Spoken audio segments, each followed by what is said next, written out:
اعوذ باللہ من الشیطان الرجیم بسم اللہ الرحمن الرحیم۔ کچھ شان عظیم ایسی پائی قربت نہ ملی پر منصب مل گیا۔ ریڈیو وائس کے سامعین اس شخص کے بارے میں جانیں گے جن کے بارے میں نبی کریم صلی اللہ علیہ وآلہ وسلم نے ایسا کیا کہا کہ صحابی ان کی تلاش میں لگے رہے۔ نبی کریم صلی اللہ علیہ وسلم کی ساتھ زندگی گزارنے والے صحابی رسول بھی ان سے ملنے کی جستجو میں رہے۔ اس ویڈیو میں ہم اس صحابی رسول کے بارے میں جانیں گے۔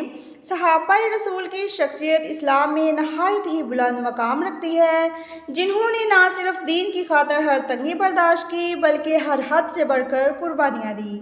اللہ اور رسول کی خاطر اذیت اٹھا اٹھا کر اسلام کی سربلندی کی خاطر اپنی جانیں قربان کر دی۔ یہ تو وہ لوگ تھے جنہوں نے نبی کریم صلی اللہ علیہ وسلم کے ساتھ زندگی بسر کی اور آپ صلی اللہ علیہ وسلم کی صحبت پائی، اسلام کی سربلندی کے لیے جہاد کیا، ہجرت کی۔ لیکن ہم اس صحابی رسول کے بارے میں جانیں گے جن کو آپ صلی اللہ علیہ وآلہ وسلم کا ساتھ تو نصیب نہ ہوا، لیکن آپ سے محبت اور عقیدت تمام صحابہ جیسی تھی۔ اس صحابی رسول کی خود نبی کریم صلی اللہ علیہ وآلہ وسلم نے اتنی عظمت و فضیلت بیان کی کہ بڑے بڑے صحابی رسول کو ان پر رشک تھا۔ اس عظیم شخص کا نام اویس بن عامر کرنی تھا۔ آپ یمن کے رہنے والے تھے اور کرن قبیلے سے تعلق رکھتے تھے۔ آپ نے نبی کریم صلی اللہ علیہ وسلم کا دور پایا اور اس زمانے میں آپ موجود تھے۔ اسلام جب یمن کی سرزمین پر پھیلا تو حضرت اویس کرنی نے سچے دل سے دین اسلام کو اپنایا۔ علماء اور محدثین نے نہ صرف حضرت اویس کرنی کو تابعین میں شمار کیا بلکہ تمام تابعین کا امام قرار دیا۔ امام حاکم نے ایک حدیث نقل کی ہے کہ نبی کریم صلی اللہ علیہ وآلہ وسلم نے فرمایا، تمہارے پاس یمن کے حلیف قبائل کے ساتھ اویس بن عامر آئے گا، اس کا تعلق کرن قبیلے کی شاخ مراد سے ہوگا۔ اسے برص کی بیماری لاحق تھی جو کہ ختم ہو چکی ہے اور صرف 1 درہم کے برابر باقی ہے۔ وہ اپنی والدہ کے ساتھ نہایت نیک سلوک کرتا ہے، اگر وہ اللہ پر قسم بھی ڈالے تو اللہ اس کی قسم پوری فرما دے گا، لہٰذا اگر تم اس سے اپنے لیے دعا و استغفار کروا سکو تو ضرور کروانا۔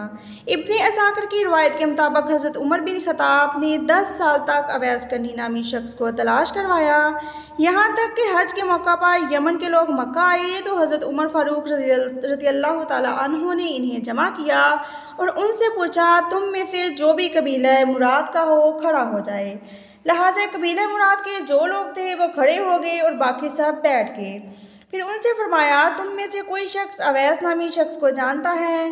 یہ پوچھتے پوچھتے آپ خود اویس تک پہنچ گئے اور پوچھا، کیا تمہارا نام اویس ہے؟ انہوں نے کہا، جی ہاں۔ حضرت عمر نے فرمایا کہ تم مراد قبیلے کی شاخ کرن سے ہو؟ انہوں نے کہا، جی ہاں۔ حضرت عمر نے کہا، تمہیں برص تھا اور ٹھیک ہو گیا ہے، بس 1 درہم کے برابر باقی ہے؟ تو اس نے کہا، جی ہاں۔ حضرت عمر نے پوچھا، تمہاری ماں ہے؟ اس نے کہا، جی ہاں۔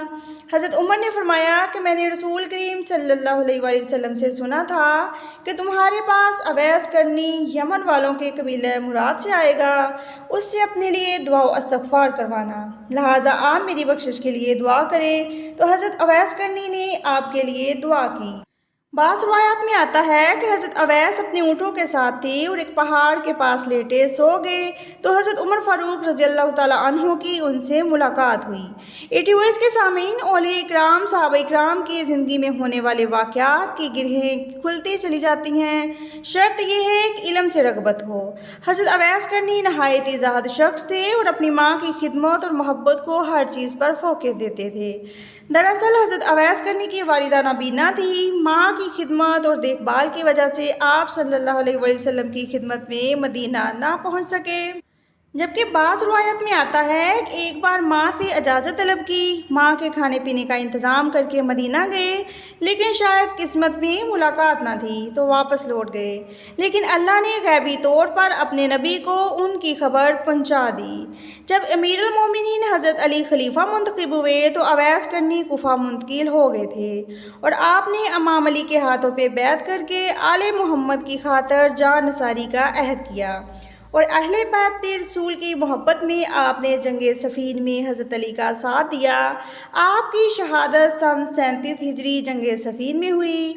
صحابہ رسول اور ولی اللہ کی زندگیوں کے باب پڑھ کر اس جہالت کے دور میں ہم اپنی زندگیاں سنوارنے کی کوشش کر سکتے ہیں، ہر پریشانی سے چھٹکارا حاصل کر سکتے ہیں۔ اپنا اور اپنے سے وابستہ لوگوں کا خیال رکھیں، خوش رہیں اور خوشیاں بانٹیں۔